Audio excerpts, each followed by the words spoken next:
Hi honey, my friends call me Rhea, and in this video I bestow to you 4 movie playlists to match your chaos.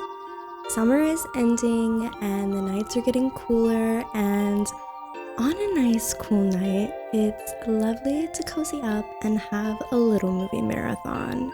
Now, if you're tempted this fall season to go for the same old and revisit your comfort shows and your classics, of course, by all means do so, but I also invite you to maybe step out of your comfort zone and try a little something new this season. You know, in the spirit of change and all that.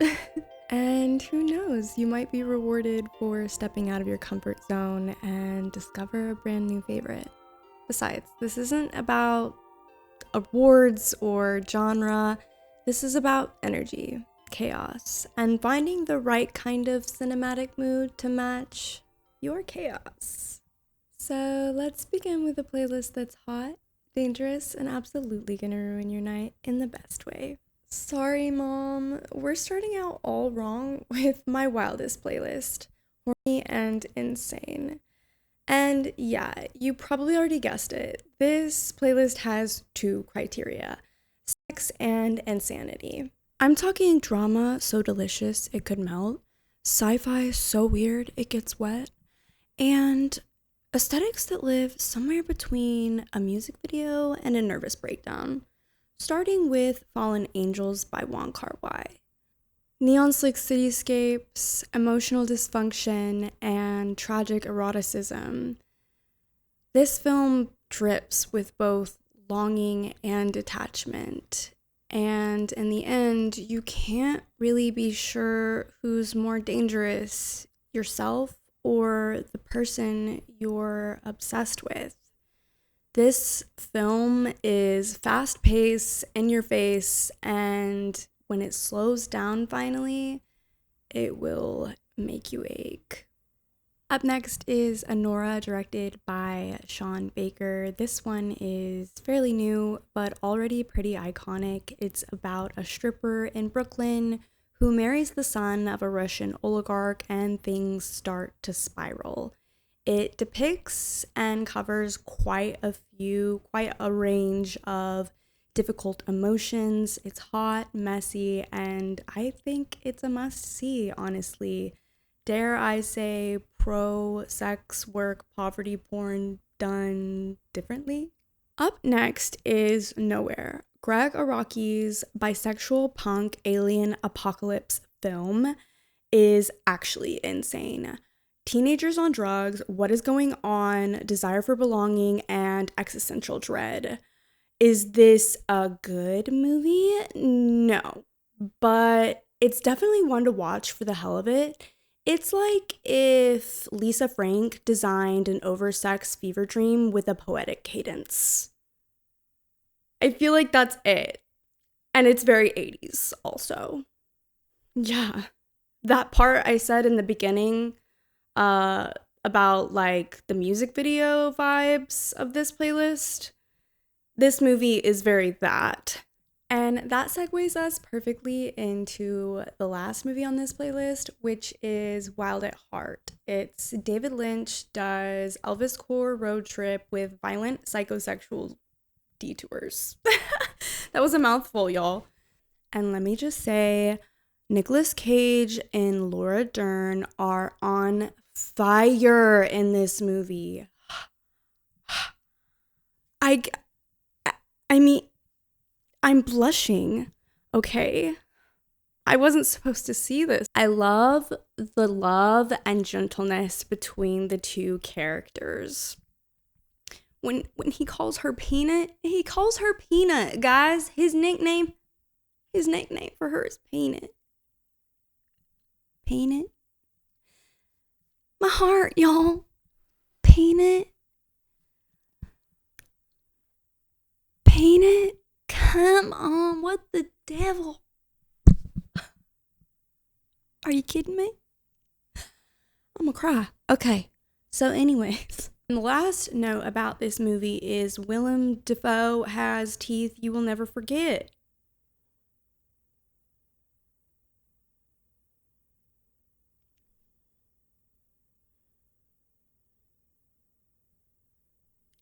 I will have honorable mentions for each of these playlists just in case you want to kind of extend the life of each of these vibes. And so for this one, my honorable mentions are Eggs to Sense, Mickey 17, May, and The Substance?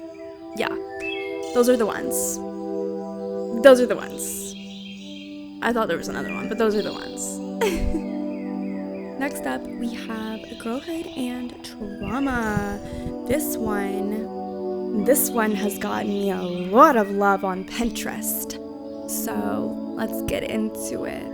And don't forget that girlhood is with a capital G because girlhood is godhood, baby. These films hold hands with innocence and terror.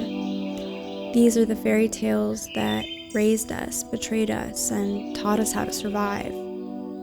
They're warm, inviting, whimsical, and gut-punchingly dark. First on the list is a movie from my childhood, one that my sisters and I watched and cried to together, and it's called A Little Princess. A girl becomes an orphan at her boarding school after her father dies from serving in World War I. She overcomes the coldness of a hateful villain through the power of fantasy and storytelling. Up next on this playlist, we have one of my all-time favorite movies, Pan's Labyrinth. If y'all know me, y'all know that I love Guillermo del Toro's work, and in this movie, my homie asks a rather profound question, which is, how would a child dream in order to escape fascism, and how quickly would those dreams turn into nightmares? This movie is childhood meets dark fairy horror in a masterpiece of fantasy and grief. But be warned, because if you have not seen it before, it will tear your heart out. I warned you, okay? I've warned you. Up next is Fairy Tale: A True Story.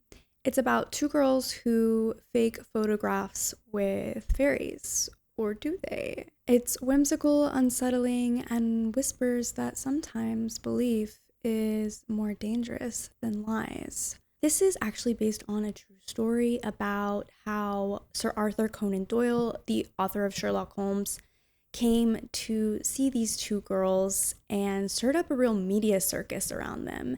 Again, with the same soft, cozy Victorian aesthetics and 90s family movie vibes that we know and love so much, very similar to A Little Princess and similar to the next movie on this list, The Secret Garden. Neglected children, ghostly pasts, secrets behind tapestries, and the healing power of a garden locked behind ivy-covered walls. Children doing witchcraft to bring a loved one home safely. A movie that feels both beautiful and tragic. The music in this movie is one of my favorite parts. The music in this movie fits so perfectly. I don't know how to explain it. You just have to watch. And also, it was filmed at Glastonbury Gardens, and it's just so incredibly magical to see these shots and know that it was shot there. If you know anything about Glastonbury Gardens, you know that it's a very spiritual and magical place. And I do believe that if you just look at this movie, you can just tell. I would love to go there one day and go to the Abbey and Glastonbury in general. Glastonbury. I would love to go to Glastonbury. I really would. Beautiful movie, interesting fairy tale. There is some weird stuff in it, I will say, but we can skip over that for the sake of aesthetics and, yeah. Okay, moving on to the honorable mentions. Okay, now I will note that the honorable mentions for this playlist give it an overall darker vibe, and it will make it for mature audiences. There's only one movie on the honorable mentions list which I would recommend for minor audiences, which is Little Women. Next we have The Witch, Nosferatu, Valerie and Her Week of Wonders, and In My Mother's Skin. Now time for playlist number 3, Campy and Unhinged. This next one is Campy and Unhinged. These films are sweaty, overacted Technicolor chaos. Horror meets glam, trash meets treasure. Terrific and terrible. And even when you have no idea what you're watching, you're feeling it somehow. First up is The Shining. Yeah, I know, it's a classic, but it's a 2.5 hour descent into pure lunacy, and I love it. And number 2 on the list is Phantom of the Paradise. Phantom of the Opera meets a glam rock opera meets Faust meets a cursed record label. This one is outrageously camp. And I do have to admit, this one is absolutely bonkers. So if you hate it, I understand. I completely understand.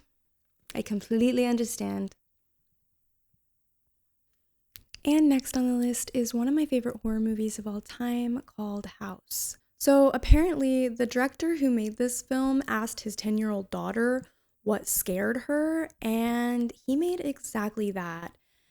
Complete with exploding cats, decapitated heads, and the like. It's everything. Honestly, it's everything, and I love it. It's about this group of girls. They all have cute nicknames, and they go to Auntie's house up in the countryside, and they start disappearing. And it's really scary and campy, and I think you'll like it. I think you'll like this one. It's fun.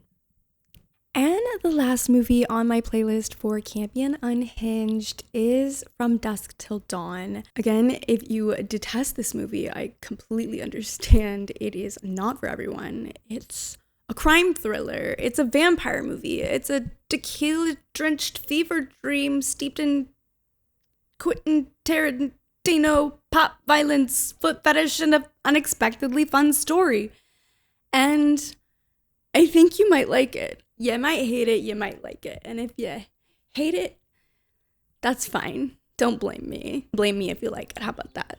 And now for the Campy and Unhinged honorable mentions, we have Renfield, The Fly, What We Do in the Shadows, and Rocky Horror Picture Show. The final playlist, Ethereal But Doomed, is your playlist for unfaithful nights, dreamy visuals, Shakespearean poetry, and souls and kingdoms fated to suffer. Think soft 80s film camera lighting, shimmering armor, and unbearable yearning. First up on this playlist, we have Excalibur 1981, directed by John Foreman. I love this movie. A myth soaked in silver light and blood. This Arthurian legend retelling is all about lust, loyalty, and betrayal, and armor that gleams like a warning. Myth, metal, and magic, Arthurian legend told through fog and slow motion tragedy. Arthur as God King in this well-paced, time-jumping tale of Camelot. Helen Mirren is mesmerizing in this movie, and I swear to God, I want to recreate her costumes one day. If I ever go to like a Halloween costume contest, maybe that's what I do. Maybe I create one of her costumes because they're incredible. Or I don't know, like just because, just like to have, because that would be sicko. And also, like, this is a pretty star-studded cast. I'm trying to think. Sir Patrick, what's his name? Liam Neeson is in it. There's quite a few sirs and ladies and people that are in it, okay? It's a great movie. Worth the watch. Very long, very shiny, very pretty. Love it. Up next is Orlando. I've only seen this movie once, but I really want to rewatch it again because, as I recall, it was quite a beautiful film to watch. And as always, Tilda Swinton is just mesmerizing. Tilda Swinton's character, Orlando, travels through centuries of gender identity with breathtaking stillness. And for the character Orlando, gender is fluid, beauty is eternal, and the future is a question mark. Up next is the film Romeo and Juliet, directed by Baz Luhrmann. This film is loud, lush, and fatally passionate. It's Shakespeare meets MTV, and we're wearing Hawaiian shirts while reciting holy sonnets. But I don't think anyone's really that mad about it because of that iconic fish tank scene that we never got over, and also thanks for the really hot Halloween costume idea, I guess. And lastly, on Ethereal but Doomed, we have Ophelia. This retelling centers the girl history drowned, giving her agency, strength, and a heartbreakingly beautiful rewrite. Hamlet from the POV of the girl he ruins. The colors, the drama, the reimagined feminist take, it's tragic in every perfect way. I need to watch this movie again because, like Orlando, I only watched it once, but unlike Orlando, I retained a lot less memory of it, and I would like to watch it again because I kind of feel like it may have missed the mark, and I just don't remember. I also had a little less context because I'm kind of a 12th night girly. I'm not gonna lie. So I didn't have the context, but now that I have more of the context, I would like to go back and watch this movie and kind of see if they did it right. From what I remember, I was quite haunted by it. It was striking. I do remember that, and I do like that actress, Daisy Ridley, I think her name is. I thought she did really good. I need to go back and rewatch it, like I said, but I do remember enough that I know that it fits the vibe of this playlist. And now we will move on to the honorable mentions. For this playlist, our honorable mentions are A Knight's Tale, Ever After, Angel's Egg, and Princess Bride. And there you have it, 4 movie playlists to match your chaos. I hope you guys enjoyed this video, and I hope I have matched the chaos of somebody out there. If you want to keep up with what I'm watching, give me a follow on Letterboxd at Rhea, and let me know which movie playlist matched your chaos best, or give me a little playlist of your comfort movies down in the comments below. Like this video for more, subscribe, don't die, and until next time, bye honey.